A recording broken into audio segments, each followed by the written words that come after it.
Alright, so last video I showed you a quick tour of the camper. We got this bed out of here, and so now I'm going to try to move this thing out of the way, and we're going to try to get to the tensioners or the drive cords. That's right. Yeah. You tell him. You tell him. Yeah. He's pretty excited about it. So we are going to try to unbolt this thing, slide it out of the way, and see if I can get to the box that holds all that stuff. So move this thing out of the way, and then we'll get started.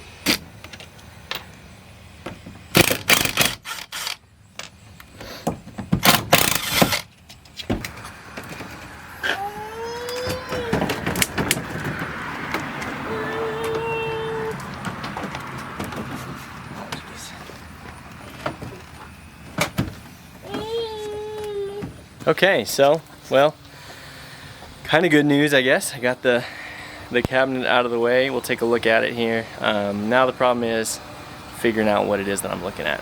So let's take a look. Alright, so I got this cabinet out of the way. I actually unscrewed the track that, we got a bee in here. Lovely, get out of here. Well, I unscrewed the track, which was good, because it had the rollers on it, but then I couldn't get those loose because there's a head on the other side and you can't get to it.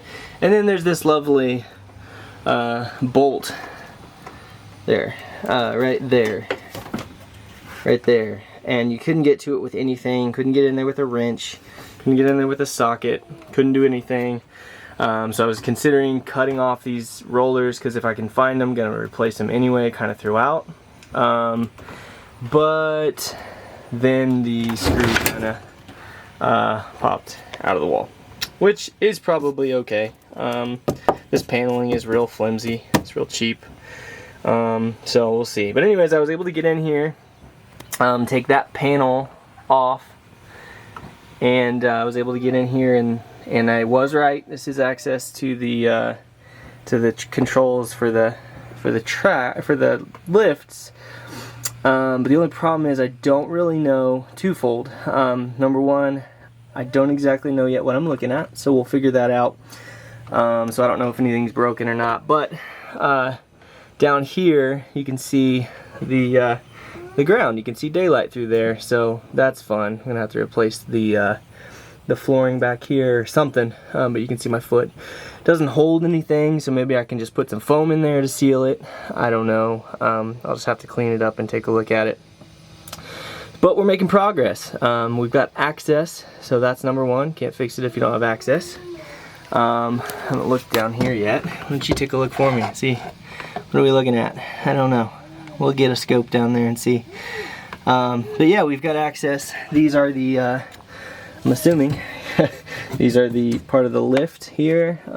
So if I can figure out kind of what the issue is, we'll be in business. So, because yeah, like I said, this last video, these are, number one, this is supposed to be attached to the roof, so we'll have to figure that out. But also, these are not doing anything. There's three telescoping poles, and they are not holding any tension, and they should be, because as you can see in the front, they are, it is lifted about 2 feet, maybe more. So we're gonna have to get to the bottom of that, figure out what the dealio is with both of these back here. But I'm assuming, since it's both of them, that it has something to do with this mechanism here. So again, thanks to Rockwood for not having a manual for this particular camper. Much appreciated, really love that. But it's okay. I mean, it's 32 years old, so that's fine. Also, I mentioned in the last video that the old Irish Spring Aloe, they also put dryer sheets in here. I guess that's a thing. You guys tell me your thoughts, your experiences. Those of you who are experienced, I don't know. Because it's just an old wives' tale of people. But I mean, hey, I don't mind the smell of Irish Spring Aloe soap. It smells pretty good. So even if it doesn't do anything but work as an air freshener, I'm good with it, you know.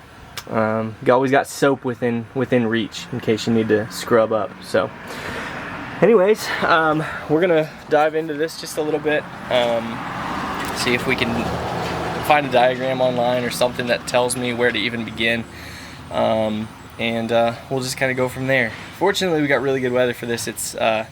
It's early October here in Kansas, and we've got kind of unseasonably warm weather, so it's not so bad to work out here. I'm not sweating to death, but I'm not cold either, so why not? We'll toy around with it, we'll see what we can figure out, and we'll go from there. So stay tuned.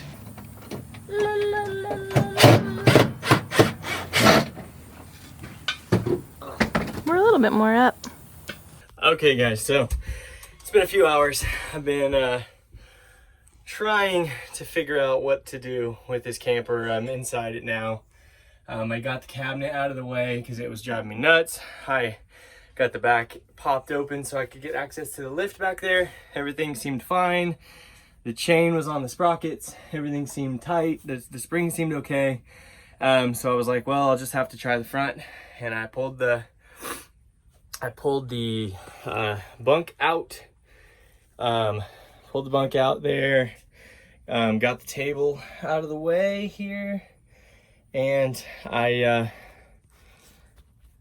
I'm opening the seat here to see what we can find. Okay, seat's open. I've unscrewed this here. So I've narrowed it down to everything seems fine with the lift system. In the front, I see the drive shaft turning. The drive shaft is supposed to run from the front crank all the way under these cabinets to the back, which then lifts the lifters for the back to pop up, and neither one of the back is lifting. So I think it's got something to do with the drive shaft.